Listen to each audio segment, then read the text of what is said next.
Hop, hop, hop, hop, hop. Il se passe beaucoup de choses en Amérique du Nord en ce moment, et pas n'importe lesquelles. Vous avez le secrétaire de la guerre, Pete Hegseth, qui est bien, beaucoup attaqué par des démocrates, et notamment par des sénateurs qui demandent sa démission.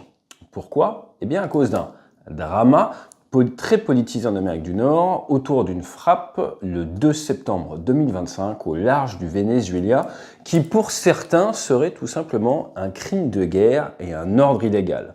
Alors depuis, le secrétaire de la guerre s'est justifié, a expliqué que l'ordre n'était pas exactement celui qui est sorti dans les médias, que la source n'était pas bonne et que de toute façon c'était un amiral, l'amiral Bradley, à qui il a apporté son soutien, qui commandait cette opération. Alors sur cette chaîne, on parle souvent de guerre physique, mais également de guerre hybride. Et quoi de plus hybride que Internet et la donnée?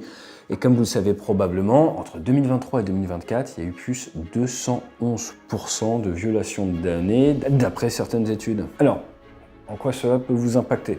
Arnaque, usurpation d'identité, démarchage téléphonique, avoir votre adresse qui se balade sur Internet, bref, une multitude de choses qui font que vous ne maîtrisez plus vos informations personnelles. Elles vont se retrouver vendues au plus offrant sur Internet, elles peuvent même se retrouver sur des annuaires et vous finissez dans des bases de données commerciales, j'ai envie de vous dire au mieux, avec des démarchages qui ne vous intéressent pas. Il existe une multitude de courtiers qui vendent toutes vos informations sans votre consentement et forcément, ça augmente le risque d'arnaque. Encore plus dans l'ère de l'IA. Alors, il existe une solution et c'est avec Incogni.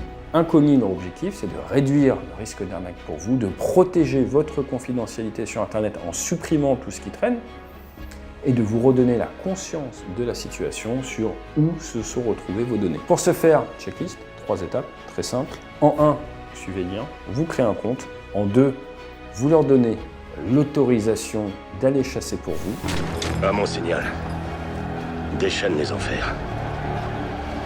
Et en 3, ils suppriment. Son nom de code est l'effaceur. Ils vont pouvoir faire ça sur la juridiction américaine, canadienne, Royaume-Uni, l'Union européenne. Et en plus, eh bien, ils ont été vérifiés par Deloitte. Donc vous pouvez leur faire confiance. Ils ont différentes offres, que ce soit standard, illimité, famille illimitée, et vous retrouvez tout ça juste en dessous.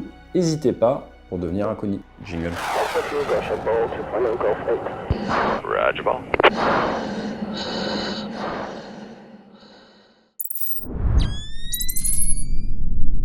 Alors pourquoi est-ce que c'est intéressant? C'est intéressant parce que, comme vous le savez, depuis maintenant plusieurs mois, il y a une volonté américaine de frapper les narco-terroristes du régime narco-terroriste, ce sont les termes employés, de Maduro au Venezuela.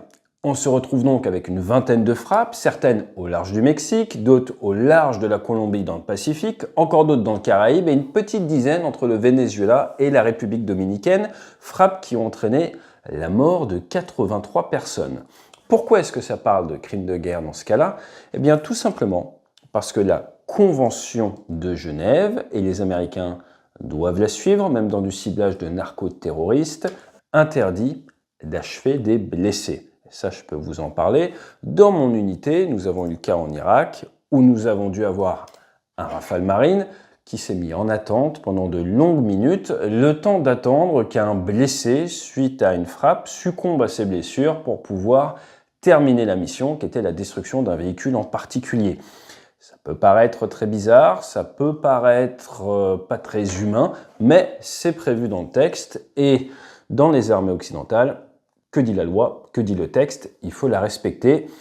On aime bien dire également, et ça je le prends directement des Américains, que les règles d'engagement, on dit en américain les rules of engagement, elles ne sont pas là pour vos ennemis, they're not here for your enemy, elles sont là pour votre humanité, they're here for your humanity. Donc en fait, pour se dire le soir, je suis dans le camp du bien parce que je respecte la Convention de Genève, la loi de la guerre. Tout ça en entrant en matière pour vous parler un petit peu de la pression qui est actuellement sur le régime de Maduro, qui d'ailleurs a fait un coup de fil avec Trump, et les Américains qui sont en train d'amener toutes leurs pièces autour du Venezuela. Alors pour être très précis, à Puerto Rico, ils ont même commencé à rouvrir une ancienne base à Roosevelt Roads qui était fermée depuis 20 ans. On a même vu un Harrier faire une sortie de piste à Puerto Rico, plus de peur que de mal, c'est quand même un aéronef qui vieillit, mais vous avez du F-35, vous avez le porte-avions Ford, le tout dernier avec ses catapultes électromagnétiques et tout son groupe aéronaval qui est venu et qui est arrivé dans la région. Je vous rappelle qu'avant, il était en Méditerranée. Vous avez du groupe amphibien avec des Marines. Vous avez, pour faire simple, environ 10 000 soldats et 6 000 marins dans la zone, ce qui est quand même assez énorme. Et comme on aime bien le dire, comme vous le savez, eh bien, un porte-avions, c'est de la diplomatie, 100 000 tonnes de diplomatie. Et à l'heure actuelle, tout le monde se pose la question, est-ce que les Américains ont fait cette montée en puissance dans la zone à des fins de dissuasion et pour faire craquer Maduro sans tirer un coup de feu? Je vous rappelle également qu'ils ont fait de nombreuses simulacres d'attaque avec des B-1B, avec des B-52H. On a également vu des F-18, des Hawkeye allumer leurs transpondeurs, du RC-135 au large. Est-ce que c'est du bluff ou est-ce qu'il y a vraiment volonté d'attaquer? Bien malin à celui qui aura la boule de cristal. Il y a de grandes chances d'ailleurs que les décideurs à l'instant T n'aient pas encore statué. Mais ce qu'il faut savoir, c'est que depuis 2014, il y a 8 millions de personnes qui ont fui le Venezuela, que l'opposition a récemment eu le prix Nobel de la paix et que dans cette région du monde, les Américains sont déjà intervenus. Rappelez-vous la Grenade, ça avait duré 8 jours. En octobre et novembre 1983, 7300 Américains, 19 avaient été tués, 116 blessés, contre 1500 militaires locaux et 700 militaires qui venaient de Cuba. Cette intervention avait eu lieu hors mandat de l'ONU, avait été condamnée par l'Assemblée des Nations Unies, plus de 100 civils avaient perdu la vie.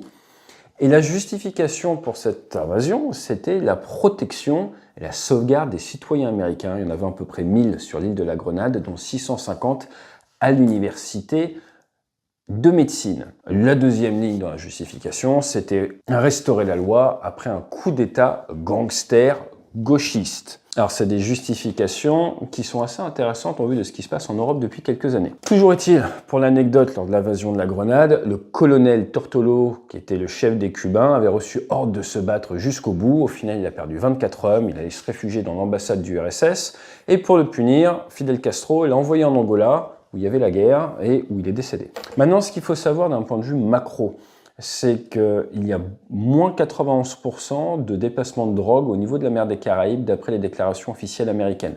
Ça fait plus de 15 jours qu'il n'y a pas eu de frappe au niveau de la mer des Caraïbes ou dans le Pacifique. Mais d'après certains analystes, c'est pas vraiment le Venezuela qui est la principale source de problèmes pour ce qui est de la drogue pour les États-Unis. Et ça, c'est un autre sujet, j'ai peur.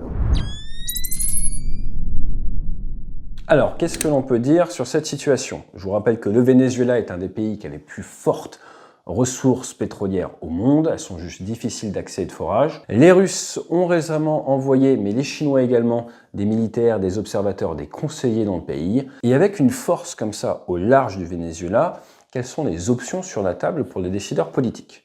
Pour faire simple, vous avez capacité à faire un raid depuis la troisième dimension de bombardement pour venir affaiblir les défenses militaires ou certaines structures du gouvernement. Vous avez également la capacité à faire un raid de projection de forces spéciales qui aurait peut-être vocation à cibler de manière très précise, pourquoi pas Maduro. Pour ce faire, il faut de l'excellent renseignement, de l'humain. Et je vous rappelle que c'est sorti dans la presse. Les Américains, la CIA, avaient essayé de convaincre le pilote personnel de Maduro de le livrer aux Américains. Et il a refusé, ça a été ébruité. Mais pour ce qui est d'une invasion en mode Grenade à l'ancienne, le Venezuela n'est absolument pas les îles de la Grenade. À partir de là, avec une dizaine de milliers d'hommes, ce n'est absolument pas suffisant et surtout le bilan humain serait forcément assez catastrophique. Donc au final, les options sur la table sont principalement axées autour de la dissuasion ou d'opérations non conventionnelles. Par non conventionnelles, comprendre opérations de forces spéciales ou opérations conjointes avec des résistants directement dans le pays. Car débarquer pour essayer de faire tomber le gouvernement vénézuélien avec plusieurs milliers d'hommes ne serait pas forcément une situation d'avenir, sauf si c'est très localisé pour aller décapiter le gouvernement en place et donc repose sur un excellent renseignement. Le meilleur renseignement, c'est généralement l'humain, avoir des contacts directement au contact du président Maduro. Maintenant, il faut s'assurer que la source est crédible, qu'elle n'essaye pas de vous faire tomber dans un piège. Et c'est pour ça qu'un raid de forces spéciales d'ampleur plus limitée réduit tout simplement les risques pour le décideur. Maintenant, au vu du contexte géopolitique mondial, cela ne serait pas sans impact pour les Américains. C'est toujours pareil. Remploi répond à une équation entre les mains du décideur politique qui va devoir statuer normalement dans le respect du droit international. Mais ceci n'a apparemment pas l'air la priorité numéro 1 au large du Venezuela actuellement. Mais pour terminer sur notre sujet en introduction, il est quand même intéressant de voir comment marche le process décisionnaire pour des frappes qui doivent respecter un cadre légal et comment, dans certaines nations, de nos jours, certains officiers, prenez l'exemple des SAS britanniques, peuvent se retrouver lâchés par leur hiérarchie et envoyés devant les tribunaux alors qu'ils essayaient d'atteindre l'état final recherché, de respecter l'ordre qui leur avait été confié. C'est une normalisation de la déviance, une nouvelle pratique que l'on peut voir dans certaines armées côté européen, alors que, on l'a bien vu avec le secrétaire de la guerre américaine, celui-ci vient complètement donner sa confiance à son amiral, à l'amiral Bradley. Je vous laisse creuser si vous le souhaitez le sujet des SAS britanniques, mais forcément, toute action amène une réaction. Ils ont du mal à recruter à l'heure actuelle dans cette unité. Pas forcément s'en étonner si vous lâchez vos officiers qui essayent d'appliquer les consignes qu'on leur donne. Si certaines chaînes de commandement lâchent leurs hommes, lâchent leurs officiers, lâchent leurs opérationnels, alors que ces derniers ont prêté serment et ont accepté de faire le sacrifice ultime pour leur pays si besoin, il ne faudra pas s'étonner si nos armées ont énormément de mal à remonter en puissance RH. La confiance dans les décideurs, la confiance dans la chaîne de commandement est un des piliers indispensables à l'engagement des militaires et à leur fidélisation dans les armées au service de la nation. Je vous dis à très vite et fly safe.